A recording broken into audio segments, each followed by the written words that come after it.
Fala galera, os crias na bolsa na área. Então pessoal, vamos lá, vamos fazer um vídeo aqui sobre a renda variável. E aqui eu vou mostrar dois segmentos dentro da renda variável, tá? A renda variável é uma renda, como o próprio nome está dizendo, que ela oscila, né? Então ela sobe e desce o tempo inteiro, onde normalmente nas quedas a gente tem uma oportunidade e na alta a gente tem uma outra oportunidade, né? Mas, enfim, vamos lá, vamos conversar um pouco aqui sobre a renda variável. Então, como eu já disse, a renda variável é uma renda que sofre oscilações de preços. E essas oscilações é muito do sentimento do mercado. E o mercado é como se fosse todas as pessoas que conseguem investir e os seus sentimentos. Então, se as pessoas estão com um sentimento de medo, normalmente as ações caem, tá? Porque elas têm o medo do mercado cair mesmo e elas antecipam essa queda e começam a vender mais. Então, vendem a preços mais baratos e aí acabam empurrando o preço para baixo. Quando elas estão mais animadas, elas querem comprar pelo preço que tem ali logo, então elas estão suscetíveis a comprar a um preço maior, vamos dizer assim, sabe? Quando você quer comprar muito uma coisa e você nem está se importando com o valor no momento, porque você acredita que vai subir ainda mais, então é mais ou menos essa sensação. Quem quer comprar mesmo está disposto a pagar o valor que tiver ali. Então, quando o mercado, quando as pessoas, a maioria das pessoas estão com esse sentimento, elas acabam empurrando o preço para cima. Vamos falar aqui sobre dois segmentos dentro da renda variável, tá? O primeiro são ações. Quando você compra ação, você está investindo o seu dinheiro comprando participações de empresas. Quando você faz isso, você se torna sócio delas.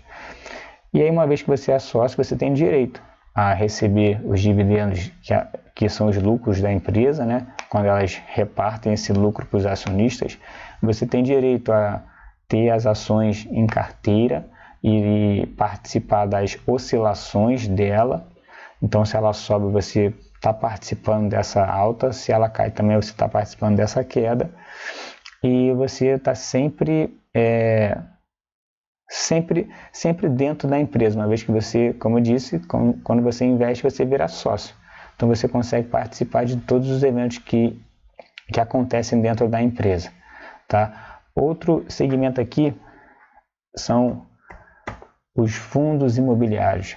Isso aqui, galera, para quem não investe ainda em renda variável, eu acho que deveria começar por aqui devagar, tá? Eu acho que a ação deveria ser colocada até depois disso.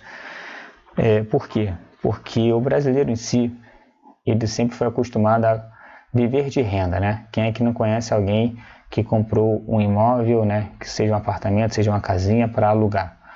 Então as pessoas querem sim ter alguns ativos imobiliários, algumas casas para viver de aluguel, né? Para viver recebendo aluguel. Isso aqui é como se fosse um aluguel. Por quê? Porque você compra cotas desses fundos imobiliários e recebe todo mês um dinheirinho na sua conta. Olha que coisa legal. Então isso aqui é a forma mais fácil de você mesmo fazer o seu próprio aluguel, de você mesmo fazer a sua própria fonte de renda, tá? E todo mês, como cai dinheiro na sua conta, você pode investir de novo esse dinheiro.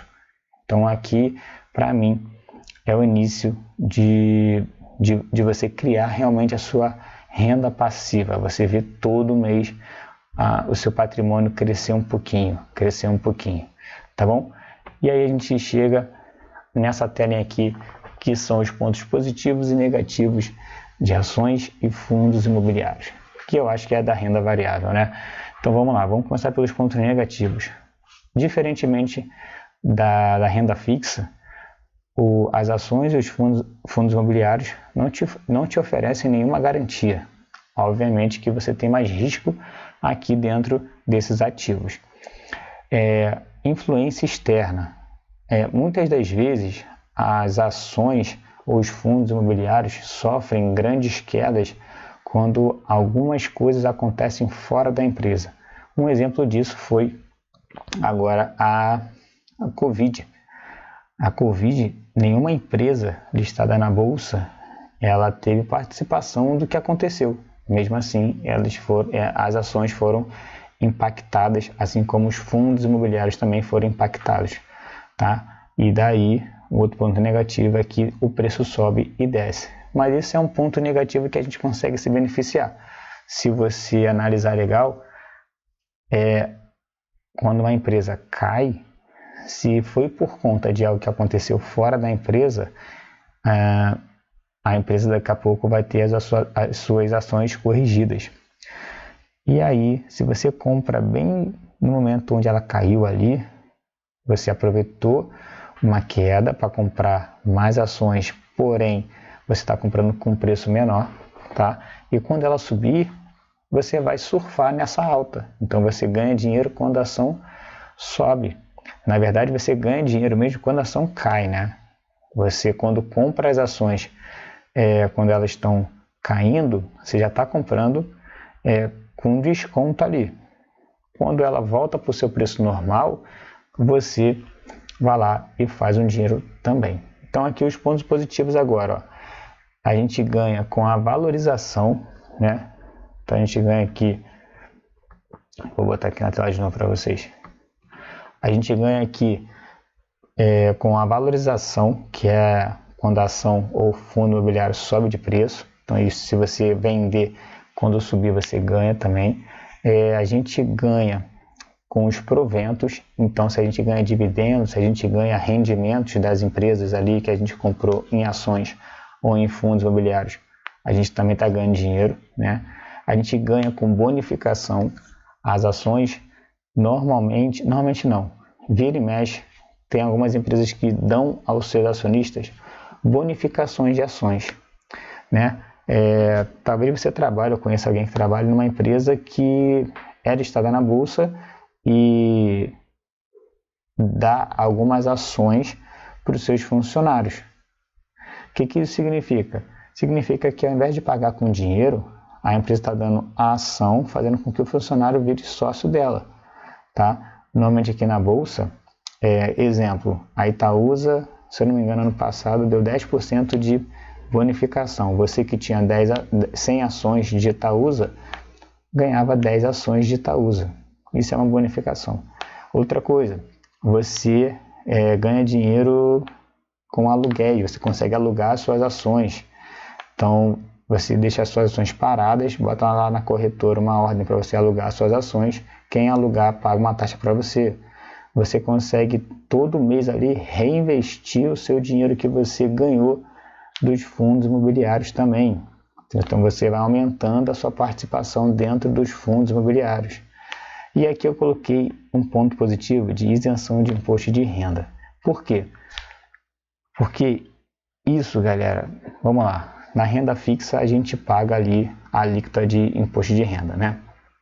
Mas aqui a gente só vai pagar imposto de renda se a gente vender acima de R$20 mil em ações.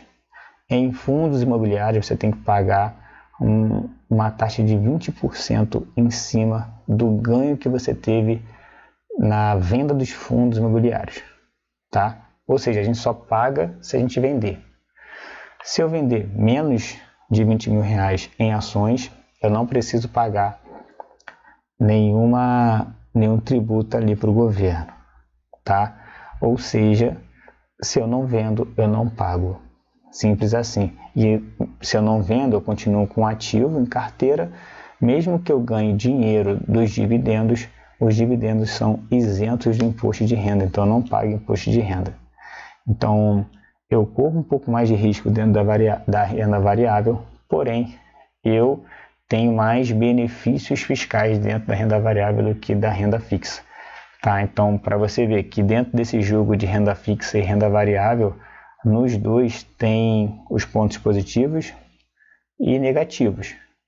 E aí é bom saber como é que funciona os dois cenários, né? Porque você consegue surfar dentro dos dois. E daí você consegue montar uma carteira onde você coloca alguns objetivos de investimentos dentro da renda variável e outros objetivos dentro da renda fixa. E aí você vai vivendo e investindo assim. Tá? Então, pelo vídeo de hoje é só, rapaziada. Não tem mais do que isso. Espero que eu tenha ajudado a vocês. Espero que esse vídeo tenha contribuído para vocês. E eu espero, sinceramente, que vocês me sigam, se inscrevam no canal, tá? Ative as notificações, enfim, compartilhe aí com os amigos. E é isso. Valeu, os crias na bolsa na área, clec, clec, din, din, rapaziada. Tamo junto.